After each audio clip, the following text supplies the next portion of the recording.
Today we are talking about how humanity is evolving spiritually into something new. Now, in the realm of esoterica and the occult, this is known as the Great Chain of Being, where it tracks the process of evolution all the way to the very most basic organism or even basic consciousness, all the way up to the level of absolute, total, and complete God consciousness. So today we're taking a close look at where humanity is right now and where the next step is headed, because we're actually in the middle of that next step right now. And not only are we taking a look at this new emergence of a spiritually evolved humanity that's happening right here and right now, we're also taking a look at what's the step after that, and the step after that. We're going to be looking at where humanity is headed in the long run as we take a look at this, not biological evolution, but as a spiritual evolution that is happening right now. So it's going to be good. Great topic today. Now, I want to remind you, hey, if you enjoy my work, consider supporting on Patreon. It's the best way to support my work, and you get access to members-only videos every single week. Today's members-only video is the paradox at the heart of science, as we take a look at this paradox and see how it's actually contributing to the crumbling foundations of materialist science as we know it today. So if you support on Patreon at any tier, or tier 2 or higher on YouTube by hitting the join button below this video, you get access to all our members-only videos and a new one every single week.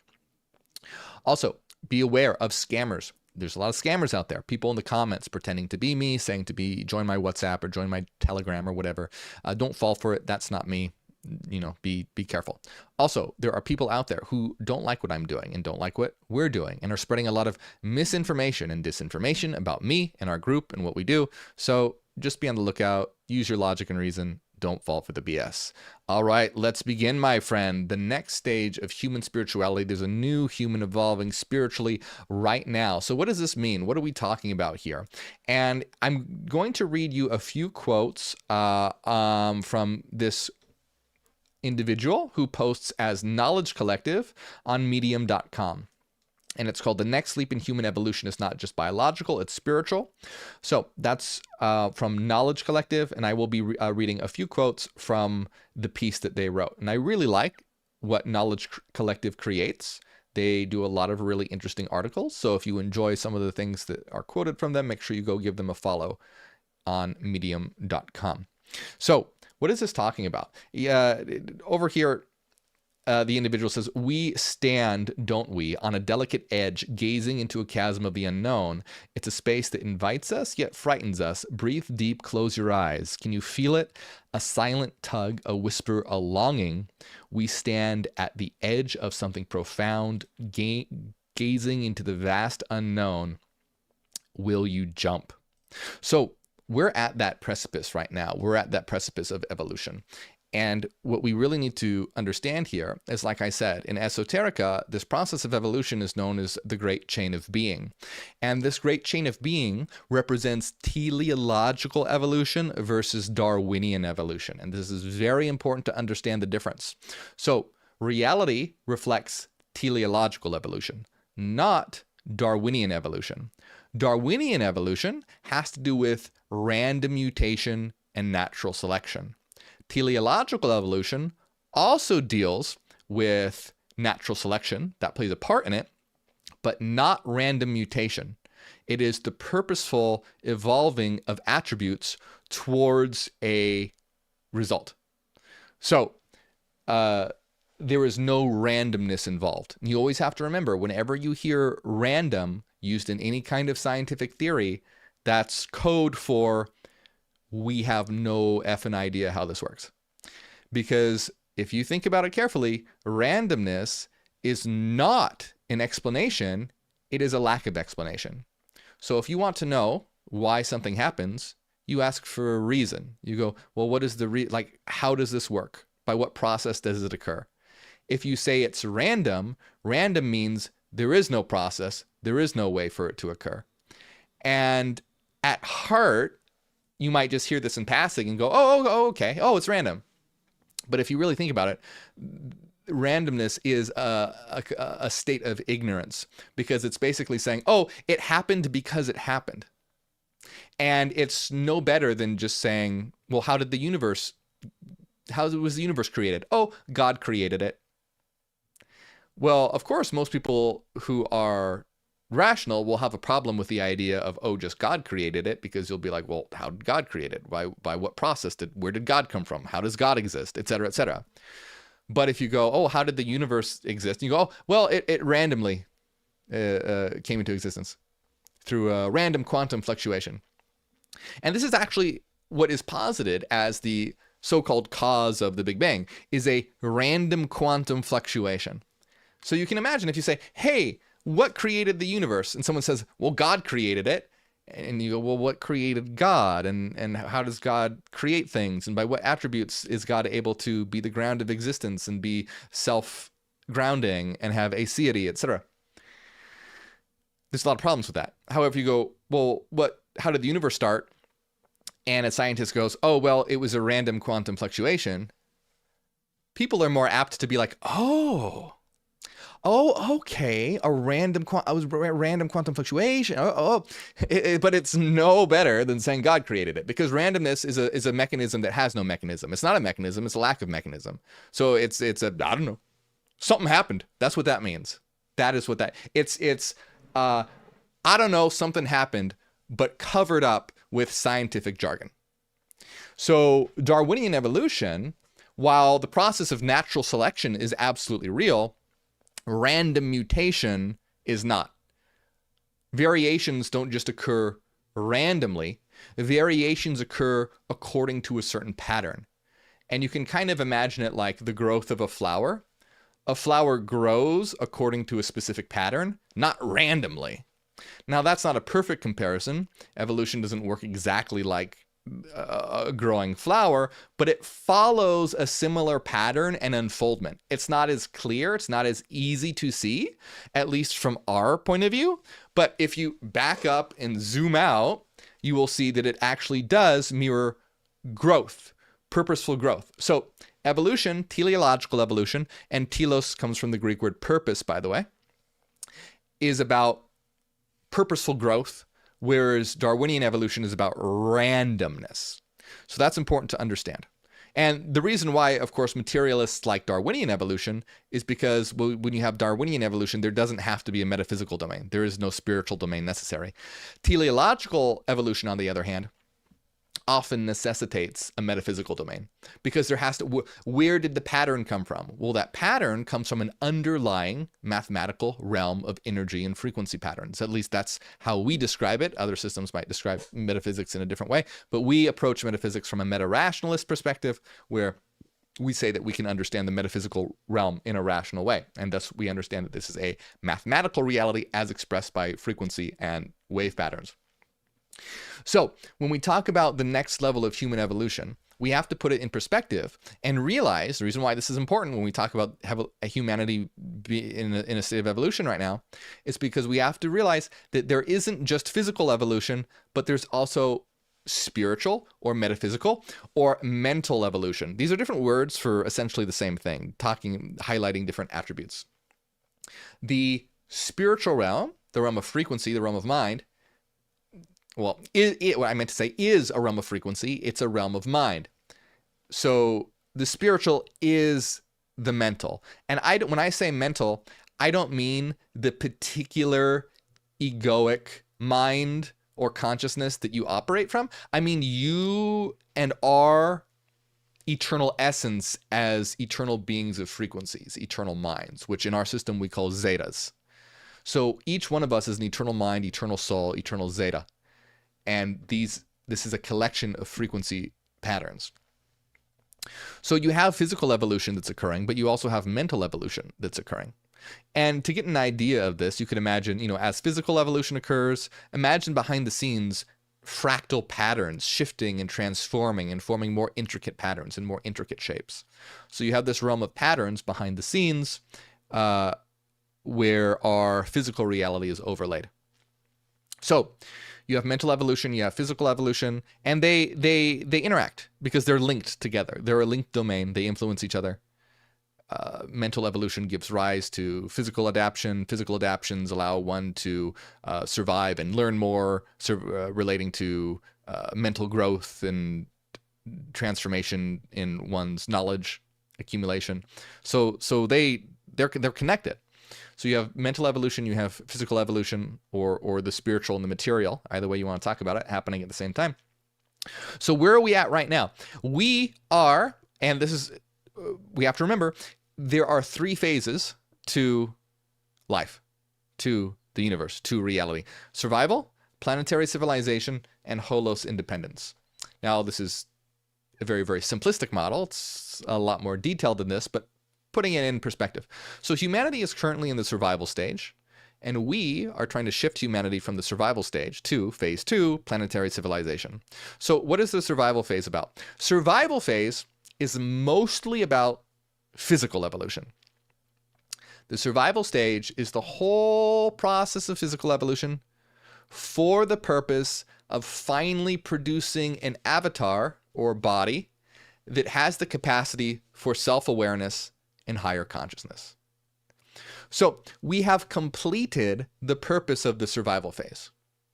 A body, a physical avatar, has emerged through a long process of evolution that has the capacity for self-awareness and higher consciousness. We have completed the survival phase, but humanity is still stuck in the survival phase. Now, the reason this is a problem is because what happens when self-awareness develops, it allows you to be aware of the self, which is great, but this also causes division as well, because self-awareness says, oh, I am an I am a me, I am separate from the environment. Now, this allows one to do a great many things that previously in an instinctual existence you couldn't do. You can start forming sophisticated groups and civilizations. But the problem that self-awareness brings is, from a survival standpoint, it brings fear of the other and the different. Because what happens? You end up having different groups forming who are opposed to each other, etc. So what ends up happening is an evolved mechanism to go, oh, what is like me and my group is safe.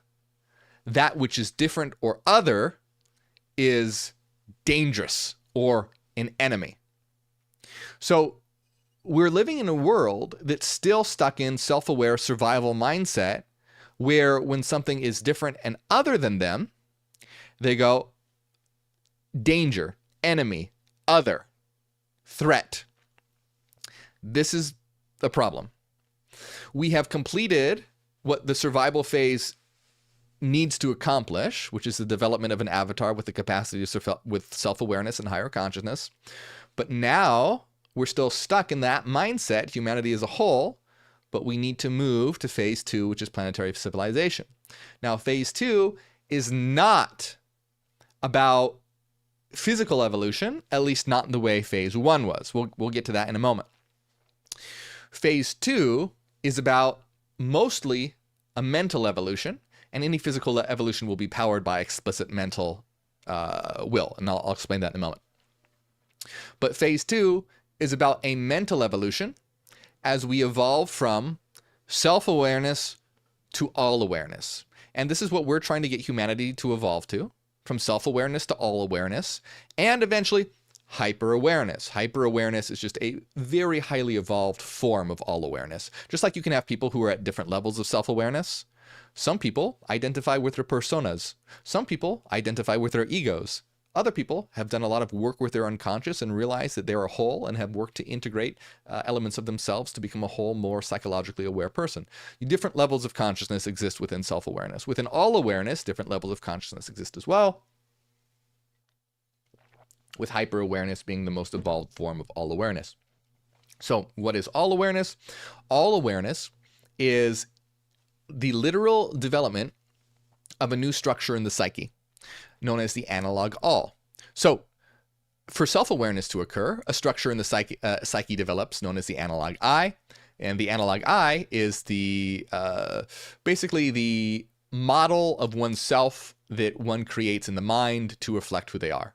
So as soon as you go, oh, I'm an I, a new structure begins to develop in the mind, which is the concept of I, and will start to accumulate or constellate various attributes as you form an identity. Oh, I am a doctor and am a woman who likes to eat blueberries and it has all the different preferences and attributes that one has. This gets constellated around the analog I. To be very precise, it would be the metaphorical me, but we can generalize and not get too complicated. The metaphorical me would technically be there's the analog I, the metaphorical me, and the ego. These are all very, very closely related. The analog I and the metaphorical me are concepts by Julian Jaynes. The ego, in the Jungian sense, is a concept by Jung, and they're very closely related. You can pretty much use them interchangeably. They just highlight different aspects, different talking about different parts of the structure that is your representation of your identity. But I mean, it shouldn't be one's identity. One should not identify with it. Just to make that clear. Most people identify with it, but someone who's very aware won't identify with it. They'll realize that it's a tool. Oh, this is not actually what I am. This is just a tool, a narrative that my mind has constructed to help me get along in this particular life that I live. It's malleable. It's changeable. It's not eternal and immutable. Anyway, the analog I is the structure that develops when one starts to become all-aware, and the analog all is the mental model and representation of all reality as a unified whole in which we all partake in and identify with as an understanding that that is what we are in the absolute sense.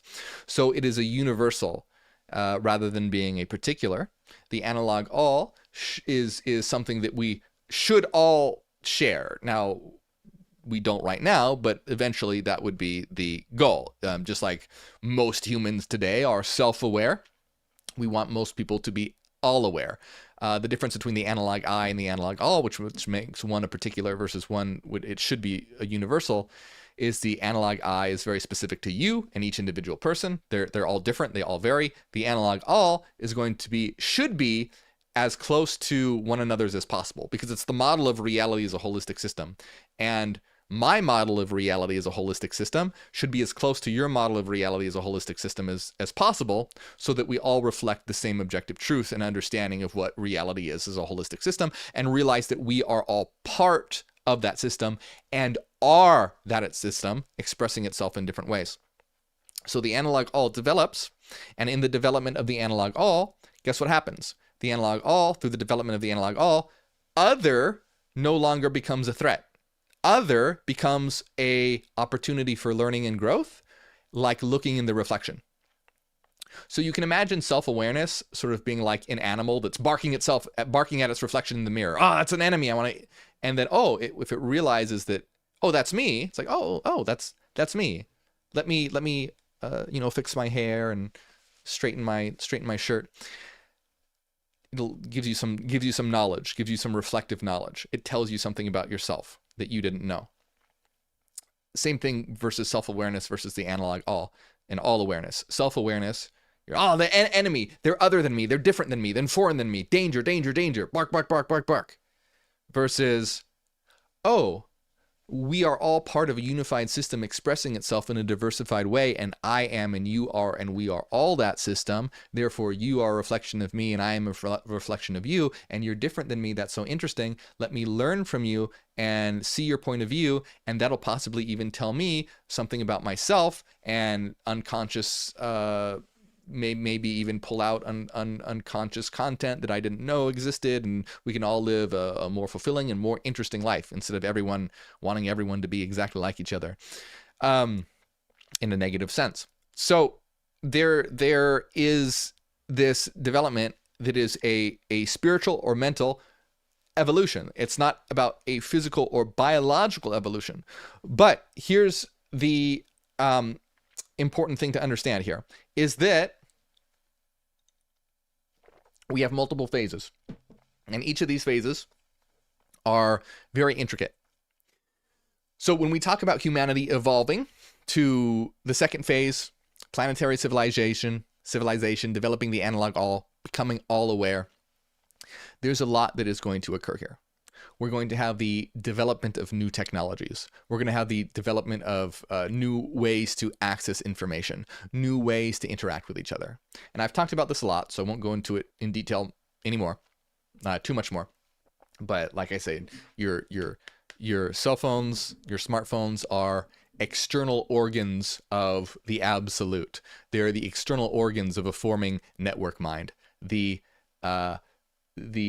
organ, these phones allow me to see through your eyes or anyone's eyes in the world. I can see what's happening. I can connect to the collective consciousness of humanity. This is a organ that allows one to see through the eyes of the collective, to feel what's going on in the collective, etc. So you have a network that's forming.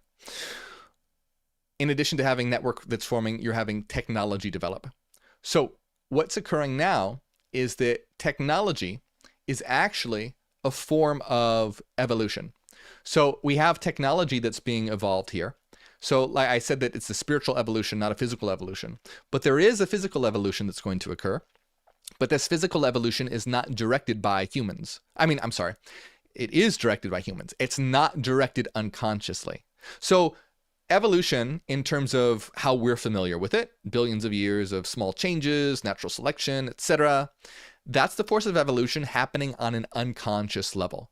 It's pattern organizing itself, forming stable structures. Some of those structures are stable and persist. Some of them are unstable, and so become extinct. And so you have basically it's just a mix of patterns giving form to stable structures that either persist or do not, which then form higher stable structures, etc. So it's just about patterns forming different structures. The stable ones persist, the unstable ones do not.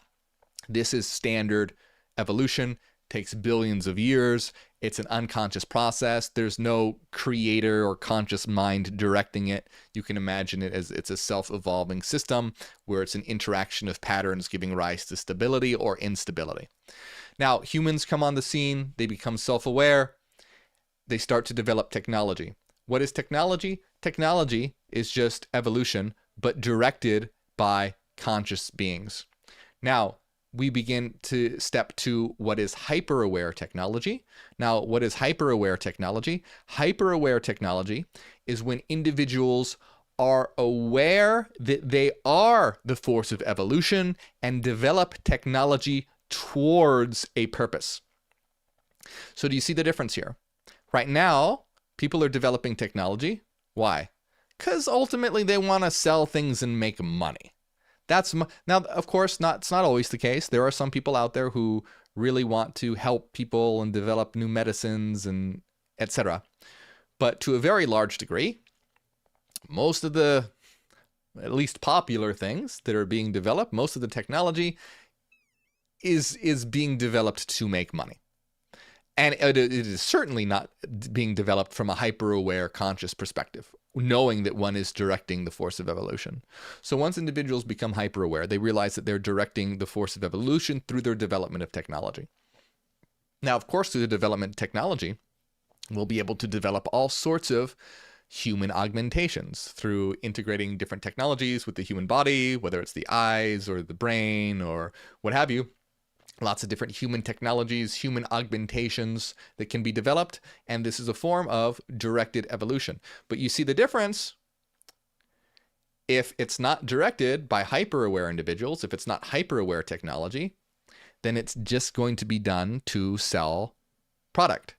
So sure, you might have brain implants, but and implants in your eyes, but you may have to watch a 10-minute ad before you're allowed to see in color or something like that. It's not going to be created for the explicit and primary purpose of increasing the quality of life of every individual in the collective. And that's a planetary civilization that we want to create, that increase the quality of life of every individual and the collective. That is the goal of our teleocratic world system. So this planetary civilization is to increase the quality of life of every individual and the collective. Part of that involves hyper-aware technology, which is technology utilized to give you and everyone the best life possible. Best life possible. The best experience possible. And if anyone is against that, they're brainwashed, because there's no way. It should be something that's common sense. This is one of those things where if someone finds a problem with this, it's clear that brainwashing and propaganda and conditioning has been effective, because all we're saying is we want a world that increases the quality of life for everyone, every individual in the collective. There should be no issue with that. It's kind of common sense. It's sort of like, I'm not going to hit my hand with a hammer right now, because that's dumb. There's no reason to do that. It's going to cause a lot of pain. If anyone has a problem with that, there's an issue. So I'm just trying to highlight how obvious such a position should be, to build a world that increases the quality of life of every individual and the collective. However, not everyone agrees with that.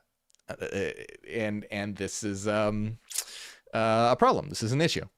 So putting that aside, though, for now, we'll be able to develop technologies and be able to augment the human form. So we'll be able to augment the human form, and we are already augmenting the human form in a variety of ways, in myriad ways.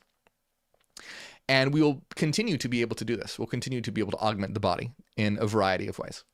And not only that, but it is very possible that we will be able to create our own avatars as well. We may create, because remember, what we truly are aren't these bodies. We're eternal minds, eternal souls, zetas. And so it may be very well the case that through our development of AI, robotics, and technology, etc., that we end up developing our next stage of avatars. And people might automatically think, oh, that sounds awful, because they might imagine us all being like cold, mechanical, steel robots or something like that. But you have to remember, we're talking about a place in the distant future where we are hyper aware and extremely advanced technologically. We will be able to create organics, or at least something that is indistinguishable from organics. So it will be something that it's not like we're going to be Skynet, cold hard. That's where people need to get away from that idea. Obviously, the forms that we have today are very rudimentary. This is like horse and chariot versus, a Mercedes car or something. I don't know what cars are good. I'm not a car person. Insert very nice car reference. So we'll be able to develop new avatars, and this could take on a variety of different ways. It's possible that even digital avatars could be created. This is not something that we are in the position where we can say exactly how it will take place, but we can at least say that we know that these avatars would allow us as Zedic minds to experience the world. And these avatars are pretty primitive. They break down really easy. You have to constantly tune them up. And this is why, because our bodies evolved from the survival stage. Our bodies evolved for us to survive, not to give us a good life, not to give us a happy life, and not to show us the truth. Our brains, our filtering mechanisms, evolved for our survival and adaptation, to keep us focused on what's here right in front of us and all around us, not to understand what is true. And our brains have also developed to keep us alive, not to keep us happy, which is why some of us have a great excess of anxiety. Because guess what? Anxiety, that can help your survival. If you're constantly worrying about a predator eating you, you'll probably be more on guard for a predator than someone that's just like, I feel great today. I'm going to go down to the pond and I don't give a crap if there were some alligators around there. You're going to get eaten by an alligator. So anxiety is helpful for your survival. However, we live in a world where we don't need that much anxiety. So these are just a couple examples how, our brains filter out it's something like 99.99% of what's out there. It's an astronomically high percentage that we do not experience. So we can absolutely develop ways for us to have augmentations to the brain, to the mind, to the body, to live a much better life. We can have different functions, develop the ability to tune into different domains at will. Right now, we're tuned into this domain. We can tune into a frequency domain. We can tune into other domains, meaning we'll be able to access other dimensions simply by tuning the brain function. Just like how one would change the channel on a television, you'll be able to tune your different functionalities to access different levels of reality. And we get glimpses of this through psychedelic experiences such as DMT, which allows individuals to access other realms of existence with other entities. Now, just to be clear, we don't know with 100% certainty that this is objective, but there is some very compelling evidence that it is indeed objective. There's compelling evidence that it is, but we don't know that that's true. Remember, also with psychedelics, don't do anything dangerous, don't do anything illegal, and don't ever feel pressured to do them.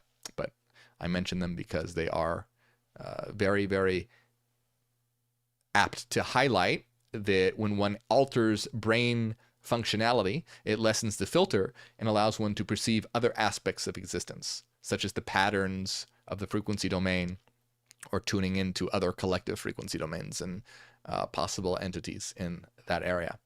So humanity develops all awareness and begins to develop more hyper-aware technologies, begins to develop possible new avatars, functions, and then what begins to form is network consciousness.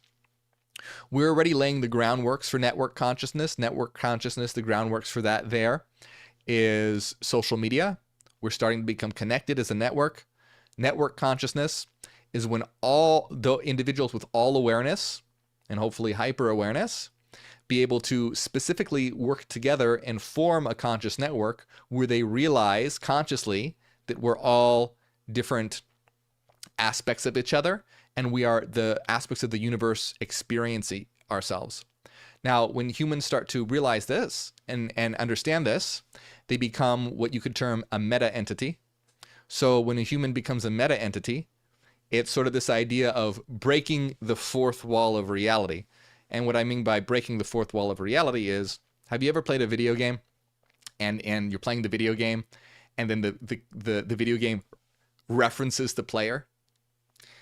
There's this really popular anime game called Doki Doki Literature Club, where it starts off as a dating simulator, but then as you start to play the game, one of the characters, it turns out, is like aware of you as the player and aware of you playing the game,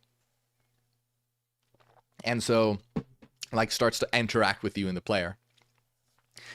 With you as the player, and like directly, as in like acknowledging that you're playing a game and that you're a character and that she's a character, and referencing that like you have the ability to save the game and load the game, etc. So this is what's called breaking the fourth wall.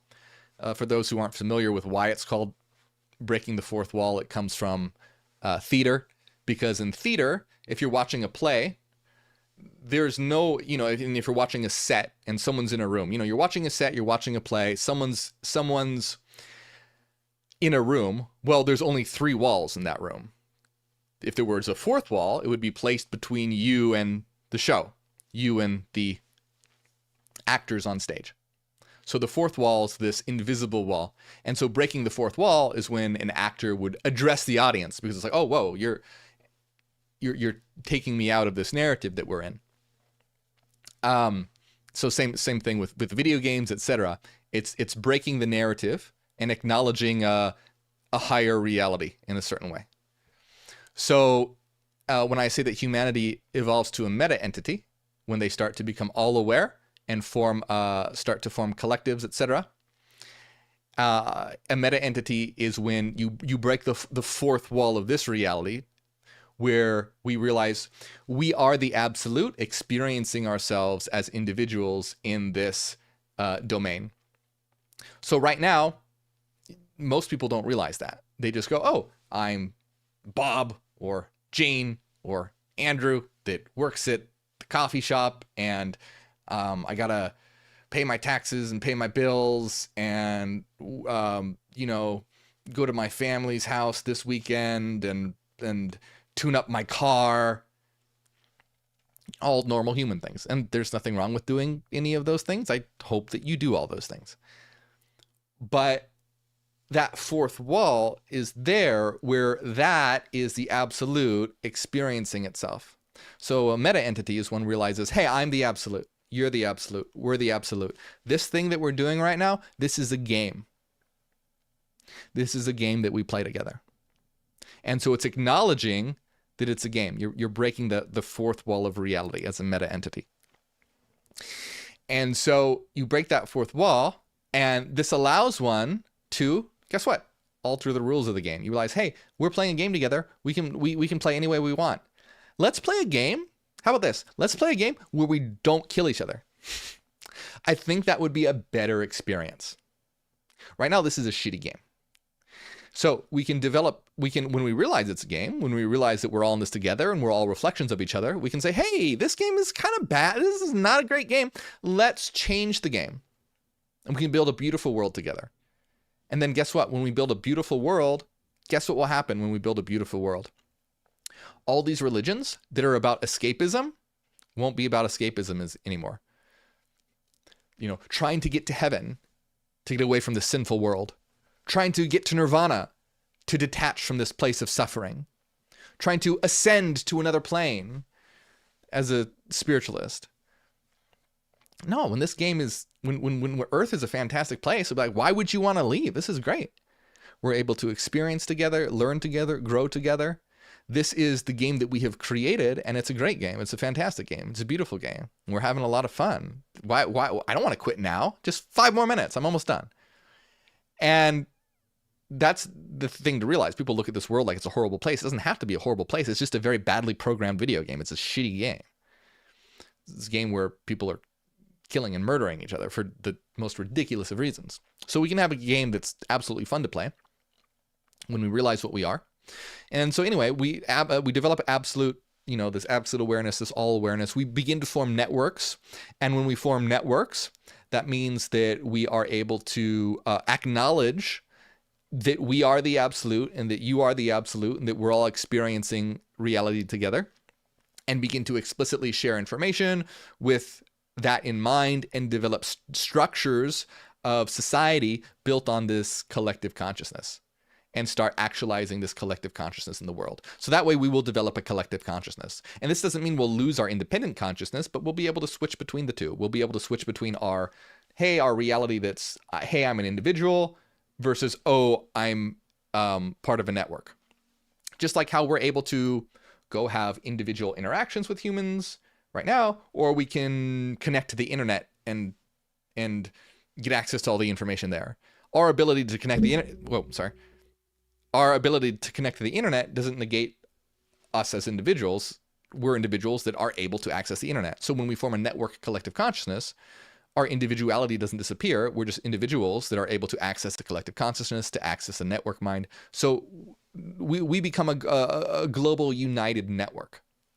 Once we so that's a further stage. You see, that's not humanity. Humanity is nowhere close to that. Humanity right now is just, we're trying to get them from phase 1 to phase 2. Network consciousness is in phase 2, but we're just trying to get humanity to all awareness, to realize that, hey, we are all in this together, so that analog all can start to develop. But once it does start to develop and groups of people begin to congregate with that awareness explicitly and begin to form networks, and this is when network consciousness starts to develop, then this moves into phase 3, which is holos independence. Now, phase 3, holos independence, is when this network consciousness has evolved to such a high degree, such a high level, and we're in completely different avatars at this point. Completely different avatars, completely different a network consciousness. We've developed the ability to tune. We are accessing other domains of reality. We're tuning into different collective frequency domains, or CFDs, etc. We're highly evolved. Like, this is a level that we would barely be able to comprehend or imagine right now. This isn't like, oh yeah, 100 years from now when we have cars that can fly. I'm talking about when we are incredibly advanced, right on the verge of becoming pure spiritual beings. So when we're right on the verge of being pure spiritual beings, we're transitioning from phase 2 to phase 3. There's going to be a problem there. Just like there's a problem here, right? There's a problem here where people want to stay divided. They don't want to unite. Just think about all the issues going on in the world that are keeping us from uniting. These are the obstacles that are keeping us from reaching phase 2. There will be an obstacle for us reaching phase 3 that we'll have to overcome. Do we know what that obstacle exactly is exactly? We don't know for sure. However, what I think is likely the case is something called asymptotic burnout. A few individuals wrote a paper about this. I won't get into too much detail on the details, but it's very, very fascinating. But in essence, what it has to do with is some individuals desiring to, or at that point, some portions of the network, desiring to have galactic expansion versus inner exploration. So I believe that that's a possibility of an issue that, just like we have our issues today, right? We have our issues that humanity is divided upon. The issue that is, there will be some issue or issues, very, very likely, that stands in the way from phase 2, from phase 3. And I believe that one of those possibilities is the dichotomy or divergence of galactic expansion or inner world exploration and the development of internal worlds. So if that is the case, in other words, whatever the case may be, if we overcome whatever it is, we turn to the development of inner worlds, which means as a collective network mind in phase 3 in Holos independence, we're beings of frequency, beings of mind that have been evolving together for years and years and years, are extremely synchronized. We're beings of frequency, beings of mind. We will be able to construct our own domain or dimension from our collective of internal frequency patterns. So what this means essentially is that we as a collective will be able to create our own universe. Not a universe that exists out there. Nothing exists out there. This is all in our minds. Nothing is out there. There is no such thing as out there. Everything is in here. We're just experiencing it as though it were out there. Just like when you put on a virtual reality headset, there's no out there in the VR world. It's all in the headset. So, when we reach Holos independence, this is where we are now no longer connected to the physical domain, or what we call the Holos, because we are able to establish a CFD, or collective frequency domain. A CFD is a domain that we are able to establish through our own frequency patterns. And you can think of it like an advanced collective dream. It's a dream that we are all contributing to, so it stabilizes.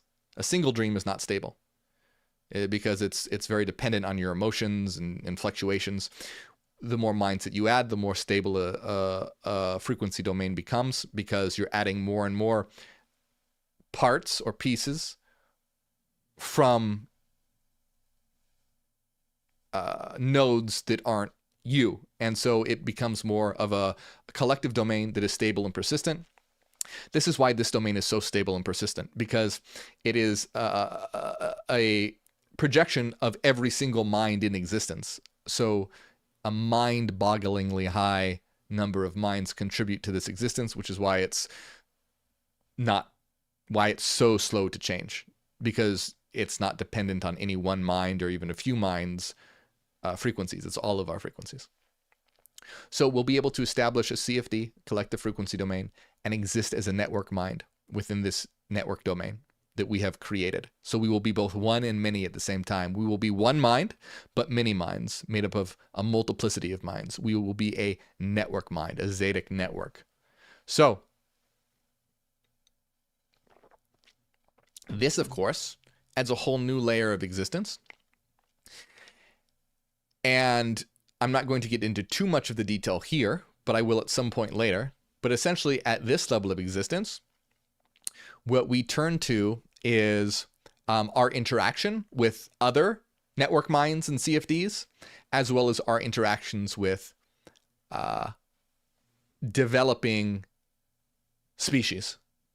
And this has to do with providing information or influence through localization, perhaps nodal localization, where certain nodes of our network mind localizes on planets to try and help that planet evolve consciously.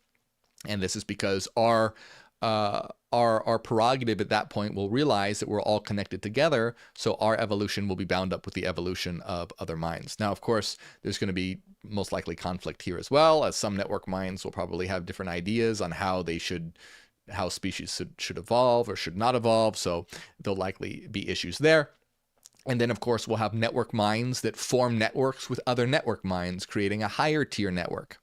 And then eventually, at the very end of reality, all network minds will form a singular network mind, the Zedic configuration. And this Zedic configuration will be the absolute network, which is all of us as one network mind, which is the absolute, which is God in actuality.